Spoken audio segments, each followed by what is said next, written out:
En esta sesión analizaremos aspectos relacionados con el uso de fertilizantes orgánicos como fertilizantes en la producción de praderas y pasturas. Las vacas, a través de las fecas y orinas, hacen un reciclaje importante de los nutrientes que consumen diariamente. Nosotros podemos ver aquí un esquema general de un reciclaje de nitrógeno en animales de pastoreo de una pastura de Vallica perenne Mastrador Blanco. Tenemos dos tipos de animales, vacas lecheras y novillos para engorda, donde la fertilización anual, el aporte que se hace como fertilización inorgánica, tiene 250 kilos de nitrógeno al año y 540 kilos, y en el caso de los novillos 0, 210 y 420 kilos de nitrógeno por hectárea al año. El contenido foliar que se logra con esto va aumentando según la fertilización que se aplique. ¿Y qué pasa con las bostas? ¿Cuál es el contenido de nitrógeno que tienen las bostas? Aumentan, ¿no es cierto?, de 86 kilos de nitrógeno por hectárea al año a 104 kilos de aporte a esa pastura que está siendo fertilizada con ese nivel de nitrógeno. Y en el caso de los novillos, ustedes pueden observar que va desde el 58 a 84. Ahora, ¿dónde está ese nitrógeno? Donde hay mayor cantidad es justamente en la orina, donde podemos ver que hay 214 kilos de nitrógeno por hectárea en el año en vacas que están consumiendo pasturas que se fertilizan con 250 kilos de nitrógeno y 354 en el caso de las 540. Y así en los novillos va desde 74 a 237. Por lo tanto, el mayor aporte de nitrógeno que hay en el reciclaje de nutrientes está dado por la orina, donde más del 50% del nitrógeno excretado proviene de ese elemento. Nosotros tenemos que el característico balance de nitrógeno nos indica que tenemos procesos de volatilización, extracción a través de la leche, aportes a través de la fertilización nitrogenada, a través de la fijación biológica, pérdidas a través de la lixiviación y la desnitrificación.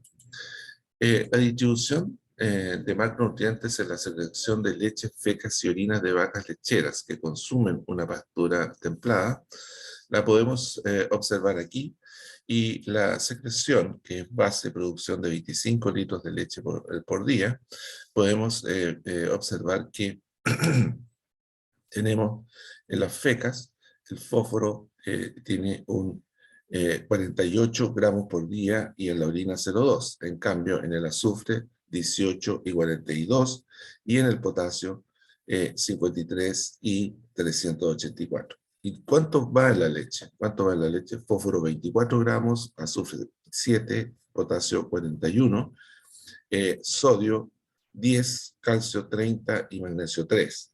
Entonces, aquí tenemos un balance hecho por Whitehead en el año 2000, donde podemos observar cómo se va generando este reciclaje en un sistema pastoril.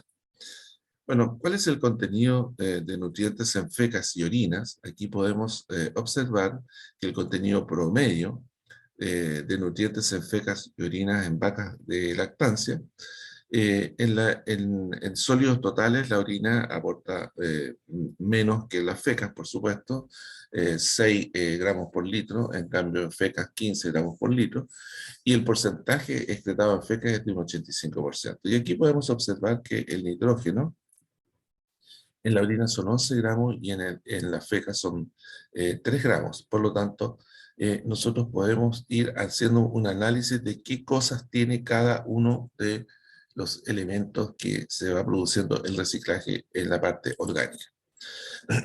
El número y peso de defecaciones, orinas por día, y superficie de cobertura de excretas producidas por vacas y ovejas. Aquí es un trabajo desarrollado por Rower ya hace mucho tiempo, donde ustedes pueden ver que las vacas de carne, el número de defecaciones diarias es 11, en novillos 10, en vacas lecheras 12 y en ovejas 17. Y el peso es 1,7, 2 y 0,09. Y las áreas son, de defecación son de 0,06 a 0,0, perdón, desde 0,02 hasta 0,07. Y el número de orinas ahora es distinto, 8, 10 y 18, y el área de cobertura es 0,26 y 0,04 dependiendo del tipo de animal. Bueno, ¿cuál es el efecto de la bosta en las propiedades del suelo? Aquí podemos ver el efecto de la bosta en las propiedades del suelo, basado en el contenido de magnesio, calcio, capacidad de intercambio catiónico, pH, nitrógeno total y carbono orgánico bajo la bosta, que es adaptado, esto es adaptado de un trabajo hecho por Dunning. En el control, eh, el, el carbono orgánico es de 9,4 y bajo la bosta 10,9.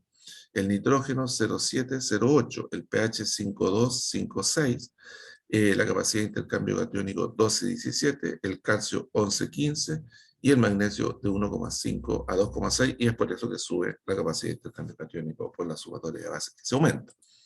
Ahora, el tiempo de incorporación de la bosta al suelo va cambiando dependiendo de la estación y de la consistencia que tienen las bostas.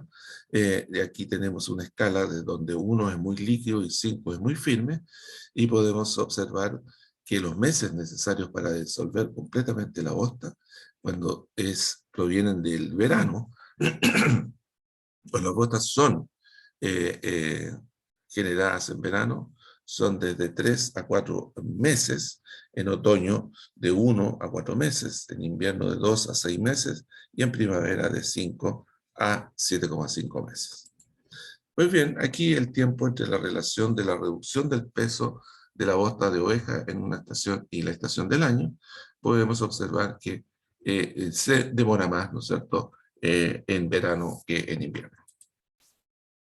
Ahora, las tasas de aplicación típicas de los principales nutrientes dejados en cada bosta de oveja y vaca, aquí podemos observar que la concentración de las bostas, de cada uno de los nutrientes está acá, y el kilo por bosta de oveja o el kilo por bosta de vaca, eh, eh, en realidad aquí podemos observar que existen diferencias entre los nutrientes y entre las especies animales.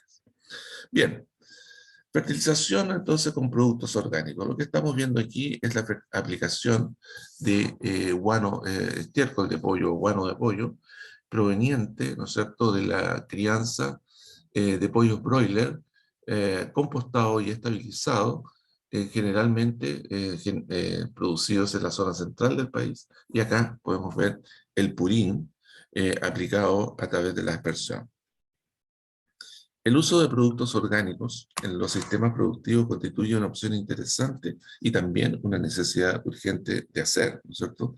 La acumulación de desechos orgánicos en los centros de producción de aves y cerdos y la generación de purines y guano en los sistemas de confinamiento permiten y obligan a su utilización en la producción de forraje como fuente de nutrientes en los programas de fertilización.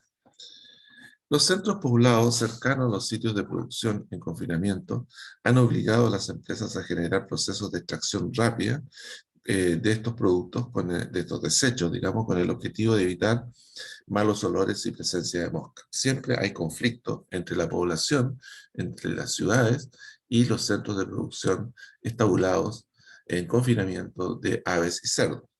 Los guanos de pollo, pavo, gallina, cerdo son hoy un producto comercializado en la zona sur con el objetivo de ser utilizados como fertilizantes para praderas, pasturas y cultivos suplementarios.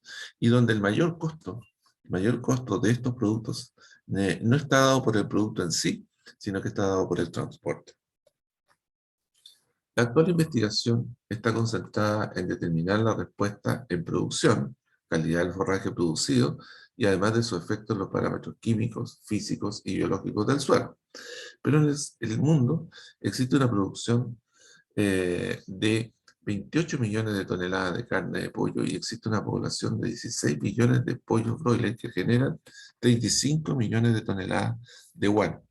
Bueno, del total de fósforo consumido por los pollos, solo un 30% es utilizado por esta ave, el resto, el 70%, es excretado y queda en los depósitos de guano. Los resultados de la investigación han demostrado un incremento en la producción y calidad de forraje generado y un mejoramiento en la actividad biológica del suelo que se mejora ostensiblemente.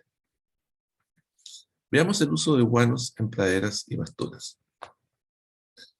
Aquí tenemos el contenido de nutrientes de los diferentes guanos que se comercializan en nuestro país. Se comercializan guano de gallina, que es fresco. Ustedes pueden observar que tiene un 15 o un 20% de humedad. El guano de pollo estabilizado, que tiene un 15 o un 35%, hay mayor humedad.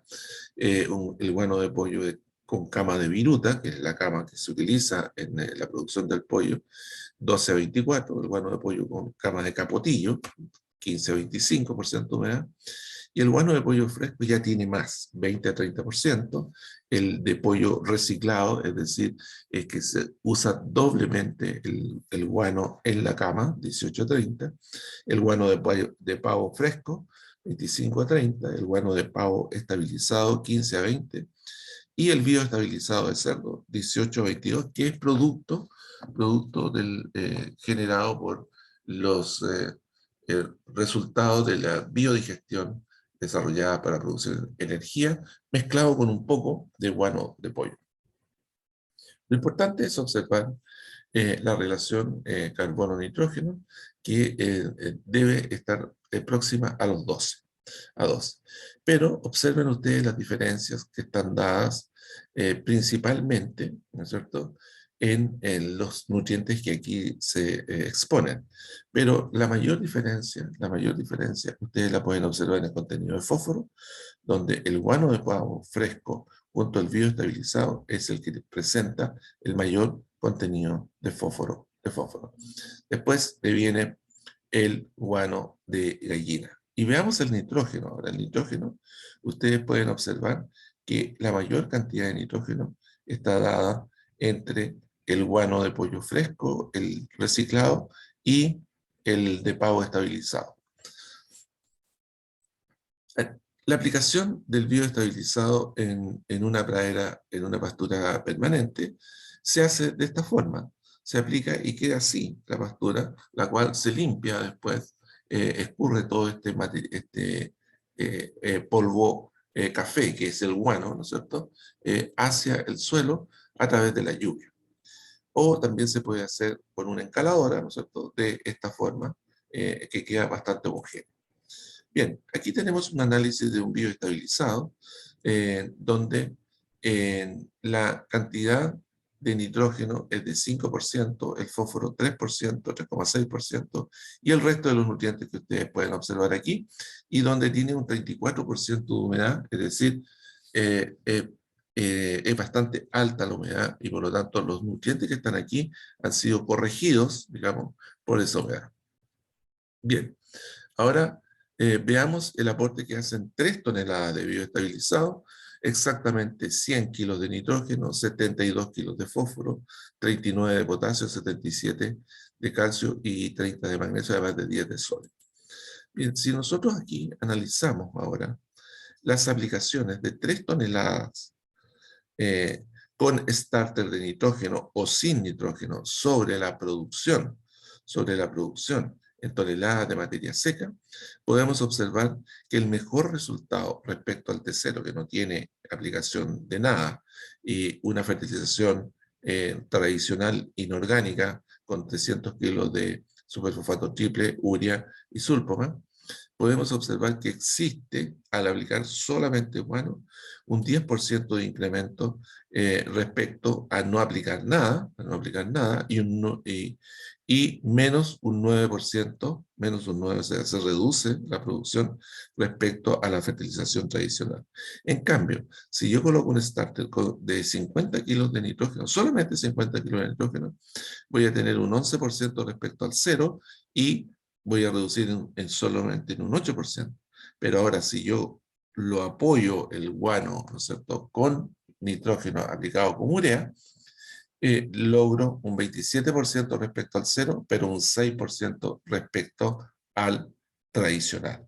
Es decir, esta es la opción, ¿no es cierto?, que deberíamos considerar. Lo que significa que esto ratifica esta evaluación hecha en un convenio de la Universidad de la Frontera con la empresa Watts, de productora de leche, eh, lo que ratifica, digamos, que no es suficiente la aplicación sola de guano, sino que requiere nitrógeno para poder lograr un mejor rendimiento y una mejor expresión. Veamos la aplicación de bioestabilizado en maíz para ensilaje, que puede ser, ¿no es cierto?, un bioestabilizado prensado, como este que está aquí, o un bioestabilizado a granel. Se incorpora previo a la siembra y podemos observar aquí las distintas opciones donde se va reduciendo se va reduciendo la mezcla de fertilización aplicada, ¿no es cierto?, a la siembra, se va reduciendo desde 800 hasta 200 kilos. Y ustedes pueden observar aquí que la mejor expresión del rendimiento en el maíz se logra cuando se usan 6 toneladas de estabilizado a pavo más 400 kilos de mezcla y 300 kilos de urea con 24 toneladas de materia seca. Igual respuesta tuvo la aplicación de estabilizado a pavo 2000 kilos, 100 kilos de mezcla y 450 kilos de 400 de urea y 50 kilos de cloruro de potasio. Ahora, en los parámetros de calidad se puede observar que el uso del bioestabilizado y de cerdo y el uso del estabilizado de pavo genera un pequeño cambio en algunas opciones, un pequeño cambio en el contenido de almidón de la planta de maíz, completa, la planta completa. Analicemos los purines. Los purines son un elemento que se genera, ¿no es cierto?, ya sea en sistemas de producción de leche como en sistemas de producción de carne. Es decir, en los dos sistemas se generan purines y corresponden a una solución compuesta por fecas, orina, agua, desechos de comida y elementos de aseo de patios, de alimentación y salas de ordeño. El purín, la composición, cambia del purín según las raciones que se entregan a los animales y forma de extracción de los galpones de alimentación y salas de ordeño. La composición cambia según la ración entregada, pero también dentro del proceso hay algo muy importante que es si ingresan o no ingresan aguas lluvias a los pozos purineros, porque eso hace cambiar absolutamente la proporción de agua respecto a los sólidos que tiene el purín. Esta es un área de producción de purines, ¿no es cierto? El patio de alimentación de las vacas y la sala de ordeña, donde ustedes pueden observar aquí claramente que esto va a ir a formar parte del purín y que es alimento que se cae, ¿no es cierto?, de los comederos individuales que tienen las vacas en la sala de ordeña. Aquí está la conducción hacia el foso purinero. Estos son los patios de contención. Este material todo va a ir a través del agua, ¿no es cierto? Se lava, ¿no es cierto? Y por lo tanto aumenta el contenido de humedad. Se lava esto y se conduce a través del agua a los pozos purineros. Y este otro sistema que es un poco más sólido, que es una extracción automatizada solamente del área de alimentación y no de la cama donde duermen los animales, en un sistema de producción de novillos, de engorda de novillos. Ahí pueden ustedes observar que el purín es bastante más sólido el que va a caer finalmente a esta zanja, y de esta zanja va a caer al pozo purinero. Aquí está volviendo el sujetador del purín. Los purines, luego de ser extraídos en las áreas de producción, se acumulan en pozos de diversas capacidades y que generalmente en nuestra zona sur tienen paredes de tierra y en ocasiones hormigón armado o fibra. En la extracción, en los pozos, aquí podemos observar los pozos con paredes de tierra, donde en la parte superior se localiza una costra, se va desarrollando una costra que es todo ese material liviano que tiene el purín y que posteriormente tiene que ser removido a través de un revolvedor para poder homogeneizar y poder sacar el purín de aquí. Aquí tenemos pozos con paredes de hormigón, y aquí y el revestimiento de pozos es fundamental, indudablemente, para evitar las pérdidas del producto y la consiguiente contaminación de las aguas. Otras opciones está el recubrimiento con PVC, policloruro de vinilo, o PEDA, polietileno de alta densidad. Aquí podemos observar el PEDA, que es el polietileno de alta densidad, que tiene la dificultad que si existe un error en la postura del revolvedor, que es una hélice, rápidamente va a ser destruido y va a tener la pérdida, digamos, de la función que está cumpliendo, que es proteger el escurrimiento del agua, el paso del agua contaminada con purín, ¿no es cierto?, hacia las napas freáticas. La extracción del purín desde el pozo de almacenamiento, que es el pozo purinero. Aquí podemos ver que previo a la extracción, la solución, que esta solución de purín debe ser homogeneizada con una hélice que remueve el material liviano que se localiza en la parte superior, que es esa costra que hay ahí. Y esta hélice, ustedes pueden observarla, ahí está. La hélice, por eso es tan importante, digamos, el operador y la hélice, porque en realidad él es el que decide dónde la deja y si cae más abajo o más arriba. Entonces, cuando esto está cubierto con fibra, la hélice fácilmente puede topar la fibra y romperla. Aquí, finalizado el proceso de homogenización, se procede a la extracción del material del pozo. Aquí, a través de un...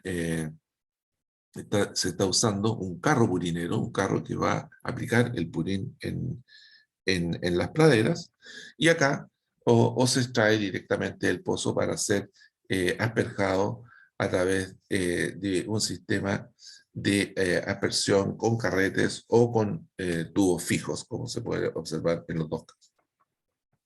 Las formas de aplicación son diversas. Inundación directo desde el pozo es una opción, aspersión con redes de purines, aspersión con carro purinero, que es lo que acabamos de ver, aspersión con fracciones separadas, es decir, yo puedo también separar el sólido del líquido. También se puede inyectar en el suelo o incorporar presiembra, el purín, previo a la siembra, aplicar una gran cantidad a través de cualquier sistema y incorporarlo. Bueno, aquí tenemos la inyección de purines presiembra. Aquí las ventajas de este sistema son la inyección rápida y eficaz del purín hasta una profundidad de 1,18 metros, 118 centímetros. Estas máquinas trabajan a alta velocidad con mínima pérdida de nutrientes y el equipo reduce las pérdidas de nitrógeno por volatilización al momento de la aplicación, obviamente porque se está inyectando. Aquí está el inyector de purines que lo inyecta en profundidad. Este equipo tiene un ancho de trabajo que cambia de 6 a 4 metros, con 32 a 48 discos, y la primera hilera de discos abre el suelo y la segunda, en forma inversa, cubre el purín y aplana el suelo. Entonces el purín pasa por los conductos de inyección situados entre los discos de la primera hilera para ser depositado dentro de las aperturas. Aquí tenemos la aspersión con mangueras colgantes, es otra forma de inyectar purines, y estos equipos aplican el purín en realidad en cobertera. El purín cae sobre el suelo y a través de mangueras flexibles, y se postula que con la utilización de estos sistemas es posible reducir entre un 10 a un 50% las emisiones de amoníaco en el ambiente. Aquí tenemos el esparcidor con zapata colgante, y este sistema, el purín se descarga a través de tubos rígidos que terminan en zapatas metálicas diseñadas para surcar a lo largo de la superficie del suelo, y se postula una reducción de las emisiones de amoníaco entre un 40 y un 70%. Aquí tenemos los inyectores de purines, que los inyectores reducen entre un 50 y un 90% las emisiones de amoníaco. Y aquí tenemos la aspersión directamente. La aspersión de purines que se hace con un carro purinero, como se observa ahí, o con los sistemas de aspersión con pivo. Aquí podemos ver la variación estacional del contenido de nutrientes del purín en un predio lechero. Ustedes pueden observar que en este predio no se saca, no hay una división entre el agua de lluvia y el purín. El pozo purinero no está tapado y tampoco en los galpones de la lechería, los galpones de la sala ordeña y los galpones de alimentación no existe una separación en el agua de lluvia que cae sobre los techos y va hacia y que cae al suelo, respecto a lo que va al purín y lo que no va al purín. Todo el agua va al purín y por lo tanto el porcentaje me parece que es muy bajo. 2, 1, 3 y 5% porque depende de la estación del año. El contenido de nitrógeno de esa materia seca que estamos hablando tiene 6.5, 8, 6 y 3 y el contenido de fósforo 1,5, 1,9, 1,2 y 0,9. Bien, la aplicación convencional por aspersión, ¿no es cierto?, con salida del purín a presión y choque sobre la platina, genera un abanico con una gran superficie de contacto con el aire que favorece la volatilización del amonio. Eso es lo que hace este carro. Las formas de aplicación por aspersión e inundación son las que generan los mayores problemas de emisiones de amoníaco a la atmósfera, que hoy son penalizadas por la sociedad en su conjunto. La permanencia sobre la totalidad de la superficie del suelo genera pérdidas de volatilización que pueden alcanzar hasta un 80% del nitrógeno contenido en el purín en forma amoniacal en las primeras horas tras su aplicación, y eso va a depender, ¿no es cierto?, de la temperatura ambiente. Parte importante del nitrógeno que posee el purín se transforma en amonio, cuya hidrólisis genera amoníaco, el cual es volátil. El amonio formado se hidroliza en la superficie del suelo, liberando amoníaco a la atmósfera, proceso que se conoce como volatilización del amoníaco. La acidificación y eutroficación son procesos que generan desequilibrio en los ecosistemas de pradera, situación que permite el desarrollo de plantas no deseadas que son invasivas. Por ejemplo, una planta muy hábil de captura de nitrógeno y potasio es la romasa, Rumex crispo, que en cantidades excesivas en realidad va interfiriendo sobre la producción de gramíneas y leguminosas y va invadiendo, y eso genera, ¿no es cierto?, una pérdida de productividad y calidad de la pastura. Las emisiones altas de amoníaco también pueden dañar directamente el follaje de los árboles y arbustos o también retardar su crecimiento. Además de los problemas ambientales, hay que considerar que la volatilización supone una pérdida del valor fertilizante que tiene el purín. Entonces, eso también hay que considerarlo cuando uno hace el balance de la fertilización de nutrientes en la pradera. Ahora, probablemente el factor determinante en el rechazo social que provocan los purines es el mal olor que desprende tras su aplicación al suelo. Y el mal olor provoca un efecto psicológico negativo de repugnancia que intuitivamente tiende a relacionarse con una sensación de riesgo para la salud. Esa es la característica, ¿no es cierto?, de una aplicación de purines próximos a algún poblado. El rechazo es mayor en las personas que no tienen relación directa con la economía local o desconocen la problemática asociada a la ganadería. El olor desagradable que emiten los purines se debe a una mezcla compleja de compuestos volátiles que son el resultado de la degradación de la materia orgánica. Existen más de 160 compuestos que generan malos olores. Entre estos destacan los ácidos grasos volátiles, los compuestos fenólicos e indólicos. La forma de disminuir esta emisión de olores es reducir la superficie de contacto del purín con el aire. Por ello, las medidas que tienden a reducir la volatilización de amoníaco a la atmósfera también son efectivas para reducir la emisión de malos olores.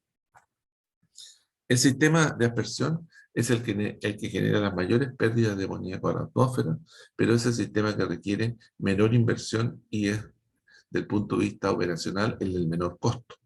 La incorporación inmediata y el uso de técnicas de inyección reducen notablemente la emisión de amoníaco y malos olores, limitándose además el rechazo social a su uso como fertilizante agrícola.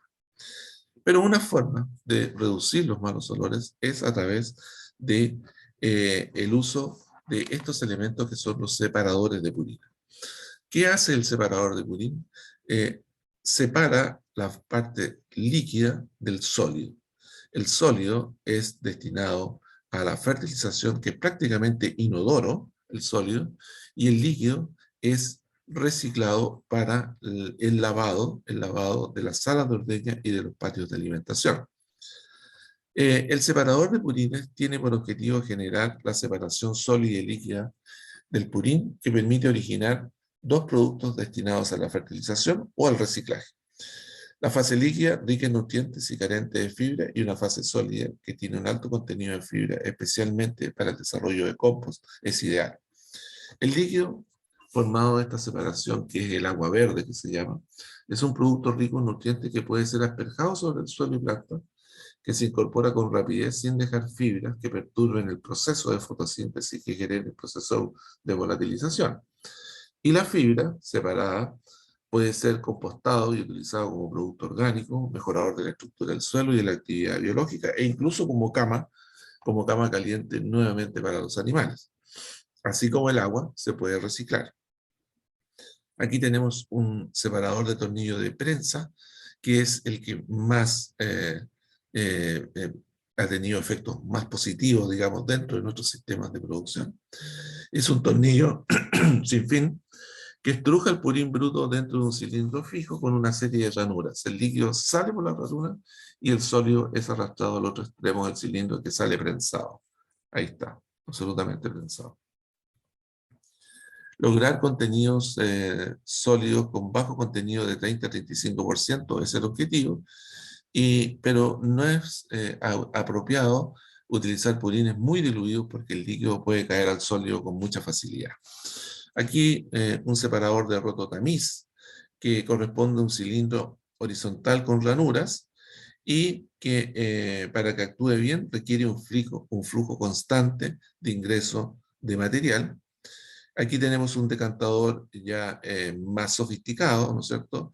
Y que requiere una mayor inversión, y es un sistema que más sólidos elimina y evita la presencia de partículas que pueden decantar en el pozo.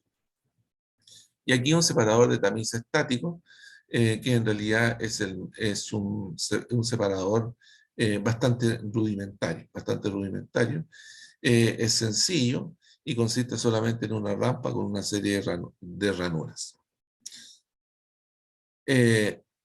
Bueno, ¿cuáles son los requerimientos para instalar un separador de purines? Primero, hay que tener el pozo de acumulación de purines. Segundo, el pozo de acumulación de líquido, porque uno es el sólido y el otro es el líquido. Una superficie techada para acumular los sólidos, o un carro permanente estacionado, que es el carro que va diariamente o cada 2 días transportar el sólido al lugar donde se va a utilizar. También un separador de piedras, una trapa piedras previo al paso del separador, el sistema de aspersión y la estercolera. Aquí tenemos el separador de purinas, aquí tenemos la trampa de piedras, la primera trampa de piedras que se tiene, aquí tenemos el pozo purinero, aquí tenemos el revolvedor, ¿no es cierto? Y aquí tenemos el pozo al cual cae el líquido, y el lugar techado donde cae el sólido. Ahí está, ¿no es cierto?, el sólido, que es bastante claro de que es un producto de fácil compostaje. Aquí está la fase sólida, aquí está el carro esperando, ¿no es cierto? Cae el purín sólido, la fase sólida, y esa es la que se va a aplicar, digamos, o se va a compostar previo a la aplicación a las praderas. Y aquí está la aplicación de la fase sólida a través del uso de una estiércol. Los purines y las enmiendas calcáreas es un tema importantísimo, porque las aplicaciones de purines sobre suelos con enmiendas calcáreas o en el interior del pozo purinero generan importantes pérdidas de nitrógeno por efecto de la volatilización que genera esta reacción. Por lo tanto, uno siempre debe aplicar la cal, y posterior a eso aplicar el purín si es que lo va a incorporar, y nunca aplicar cal en el pozo purinero para reducir el costo de la aplicación de los dos productos. Eso no se debe hacer. El efecto de la aplicación de purín sobre praderas permanentes, aquí lo podemos observar, el porcentaje de materia seca y contenido de nutrientes de purina producido en la lechería, que es lo que yo les mostré anteriormente, pero esos purines fueron aplicados en diferentes dosis, de 0 a 270 litros de purín al año. Y ustedes pueden observar que en realidad en aplicaciones que van, las aplicaciones fueron de 30.000 litros cada vez, para no ensuciar más la pradera. Ustedes pueden observar que el PIC está dentro de lo que son 120.000 litros por hectárea al año, porque ya después se empieza a estabilizar. Pero hay un cambio en la composición botánica, en el cual hay un aumento de otras especies, que es principalmente romasa, una reducción de las leguminosas y una mantención más o menos de las gramíneas. Pero lo más importante, hay un cambio muy, muy relevante en la distribución estacional de la producción, porque el purín sí genera un incremento de la producción durante el periodo invernal. Aquí podemos ver el efecto ahora a nivel foliar en el contenido de nitrógeno. Hay un aumento en el contenido de nitrógeno, un aumento en el contenido de potasio y consecuentemente, con lo que hemos hablado en clases anteriores, hay una reducción en el contenido de calcio y magnesio.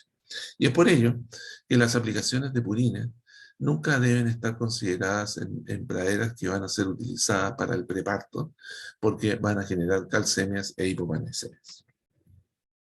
Aquí podemos observar el aporte que hace de acuerdo a la materia seca que vimos anteriormente, que es muy baja, y el contenido de nutrientes, el aporte que hacen 60.000, 120.000 y 240.000 litros de purines en la composición química del suelo, cómo cambia la composición química, y lo que ustedes pueden observar, el pH se mantiene más o menos constante, hay un incremento interesante de fósforo, un incremento muy alto de potasio, y el calcio en el suelo también aumenta, y el magnesio también aumenta, y el aluminio se mantiene más o menos constante.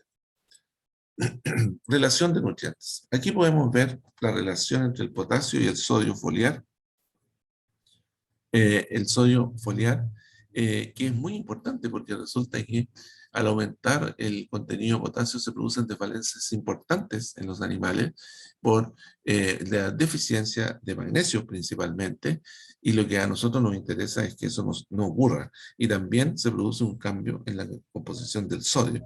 Y ustedes pueden observar aquí a nivel foliar, ahora a nivel foliar, que sin aplicación de purines, predomina en la planta el sodio por sobre el potasio, en cambio con aplicación de purines predomina el potasio por sobre el sodio. Es decir, un desbalance total. Se produce una planta totalmente desbalanceada.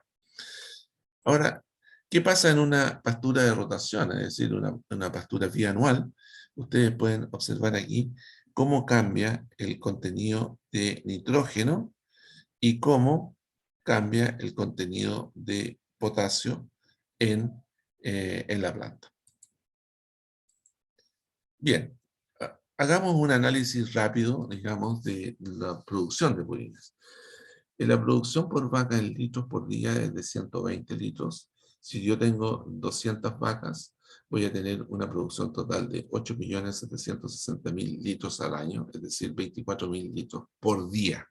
Y eso es lo que uno tiene que calcular pensando en cómo lo va a gestionar para movilizarlos dentro del predio. Y donde la estacionalidad, ¿cierto?, es muy importante, que la mayor producción va a estar dada en invierno.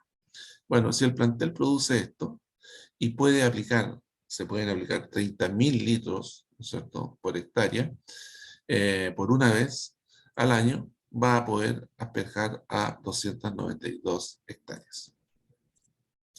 El contenido de purines en diferentes épocas del año la podemos resumir aquí, y donde ustedes pueden observar, ¿no es cierto?, que la mayor cantidad de nitrógeno se observa en primavera y otoño, y la mayor cantidad de potasio en primavera y otoño.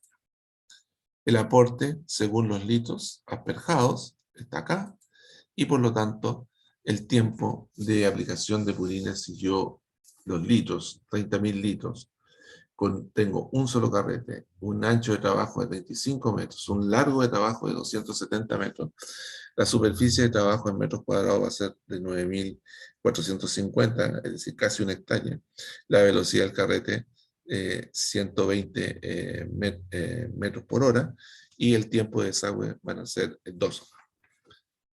Pues bien, en cada estación del año se generan esta cantidad de purines, y aquí es donde está el problema. En el invierno tengo que asperjar mucha cantidad de purines, y los kilos de purín generados en un año base materia seca se observan que son absolutamente distintos. Por lo tanto, aquí si bien tengo muchos litros, tengo pocos kilos de materia seca.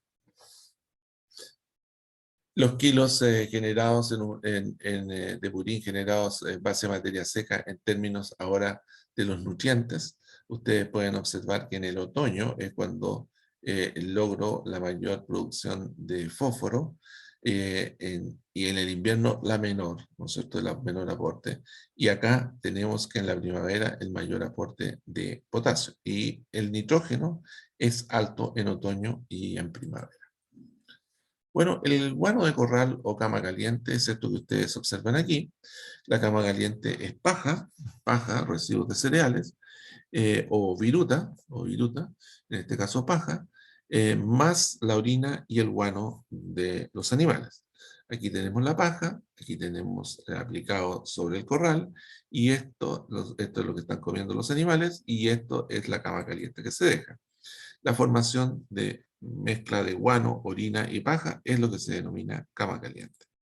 La composición de la ración que se proporciona a los animales y el tipo de paja van a determinar la composición de la cama caliente, Y así el contenido nutriente de 2 guanos de corral con diferentes estados de madurez. Las rumas significan rumas que están más frescas o más secas. Y ahí se puede ver en el contenido de materia seca. Contenido de materia seca, esta es una ruma recién sacada del corral, y esta es una ruma madurada en un tiempo y donde se ha escurrido y ha volatilizado parte de la humedad. Y aquí podemos observar que este tiene 1.3 de nitrógeno total y este tiene 2.29, es decir, cambia la composición, cambia el contenido de fósforo, se mantiene el potasio, cambia la proporción de calcio, y cambia la proporción de sodio, y por supuesto que cambian también el resto de los nutrientes. Ahora, la extracción de la cama, aquí podemos observarla, se puede hacer en términos industriales bajo este esquema, y donde queda el suelo en este caso que es de cemento, limpio y listo para colocar la nueva cama y los animales, y el carro de distribución de estiércol es este que está aquí. Y ahí está la distribución en praderas y pasturas. El estado post-aplicación del guano queda bastante homogéneo sobre el suelo, que se va a disolver y se va a incorporar a través del agua y el pisoteo. Modificaciones se van a generar en la densidad, en el rendimiento y en la calidad post-aplicación de los fertilizantes orgánicos, obviamente. Unos más balanceados que el otro. Indudablemente que va a generar mayor cantidad de balance es el purín, no así la cama caliente. La cama caliente va a ser un aporte no lento, va a ser un aporte de la materia orgánica, y la materia orgánica a través de su descomposición va a ir entregando los nutrientes a las plantas.